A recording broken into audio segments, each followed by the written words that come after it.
আজ 23শে জানুয়ারি, নেতাজি সুভাষচন্দ্র বসুর জন্মদিন। প্রথমে ওনাকে শ্রদ্ধা জানিয়ে স্কুলে ফ্ল্যাগ হোস্টিং করে সোজা চলে গেলাম মায়ের দর্শনে। আমাদের স্কুলে পুজো হয় না, তা বলে বিদ্যাদেবী যে ধর্ম বেছে বেছে বিদ্যার আশীর্বাদ দেবেন তেমনটাও নয়। যারা বইকে ভালোবাসে, যারা পড়তে ভালোবাসে, যারা আর্ট, নাচ, গান, আমাদের সংস্কৃতিকে ভালোবাসে, বিদ্যাদেবীর অশেষ অশেষ কৃপা তাদের উপর সর্বদাই থাকে। এখন যখন এই ছোট ছোট বাচ্চাদের এত এক্সাইটমেন্ট দেখি সরস্বতী পুজো নিয়ে, আমাদের নিজের স্কুল জীবনের কথা মনে পড়ে যায়।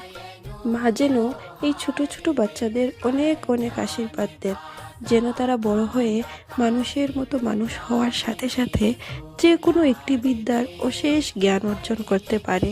সেই বিদ্যাই যেন হয় তাদের ধর্ম, কর্ম, প্যাশন।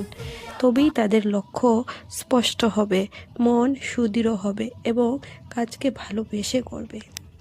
মায়ের আশীর্বাদ নিয়ে আজকের দিনটি এইভাবেই কাটালাম। আমার হাজব্যান্ড তার পুরনো স্কুলে গিয়ে খুবই খুশি।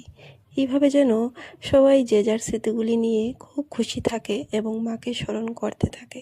Thanks for watching.